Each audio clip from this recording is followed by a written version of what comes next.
What's up, everybody? It's your shot Buie back again. Consider hitting that like and subscribe button as I upload videos on a weekly basis covering the hottest topics in sports, especially if it is OU related. This is Ballin' with Buie.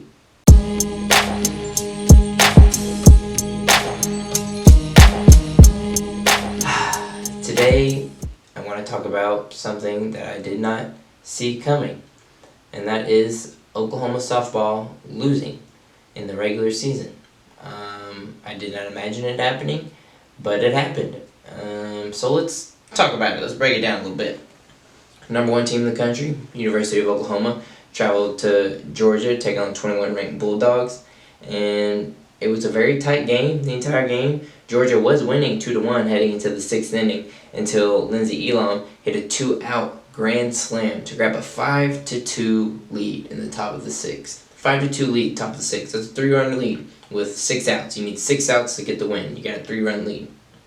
Well, Georgia gets 2 runs back in the bottom of the 6th to cut into the Sooners' lead, to cut it to 5-4. And then Sooners would go down in the top of the 7th, no damage. Bottom of the 7th, Georgia ties it up to send it to extra innings. And then Georgia would end up winning the game in the 9th inning, 7-6 with the walk-off win. Georgia out-hit OU 11-5. The bats were not alive. I don't know what was happening. Overall, maybe fatigue. I mean, that's really all I can blame it on is fatigue. But then you look at Game 2 and it's a completely different story, so I don't know if I can even blame it on fatigue. So I don't know what to blame it on. I don't know if their heads just weren't in it or what. But OU suffered their first loss since February 29th of 2020. Over a year since they had lost a game. And the Snaps are 40-game win streak, obviously, which I thought they were going to set that record, but clearly not.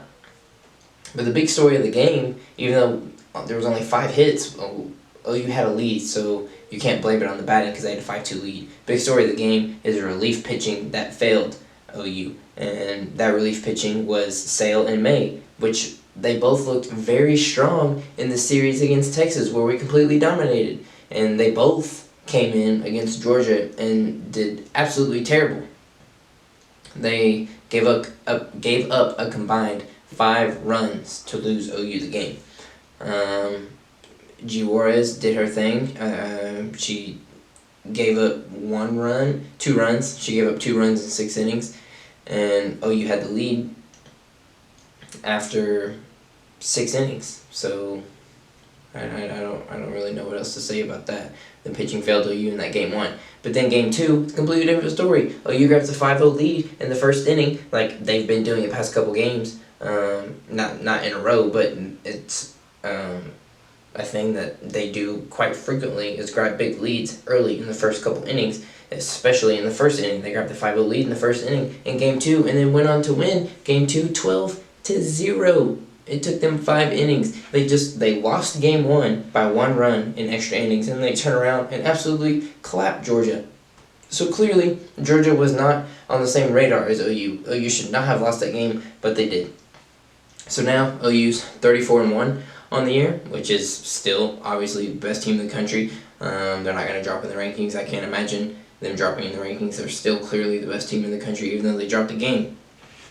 With that being said, the rest of their schedule, they should win the rest of their schedule. They should have won the rest of their schedule. But they should win the rest of their games in the regular season, go into the Big 12 tournament strong, and then go into the NCAA tournament strong. The only one positive that I can say from OU losing this game is they got a loss out of the way now. You don't want to wait until the tournament to pick up that loss, because you pick up 2 losses in the tournament and it's done. You're over with. You're going home.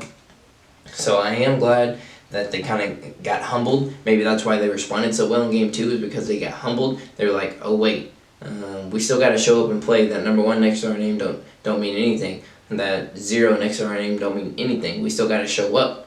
So maybe that's what registered in their minds. But yeah, I think from a positive aspect, that's what OU can draw from it, is they got humbled, and now it's time to wake up. It's time to refocus in on the goal. It's time to refocus in on the simple things and focus on what their end goal is, and that's obviously to win the championship, which I think they're still the favorites. Obviously, that one game doesn't mean anything. No one really goes undefeated in the regular season in softball anyways. The run they were on was historic. It wasn't like a normal thing. It was a historic run. The numbers they're putting up, historic. The win streak, historic. So it wasn't a normal thing. It had to come to an end at some point. With that being said, next series against Texas Tech, I expect a 3-game sweep. We'll see if that happens. Catch y'all then. Deuces.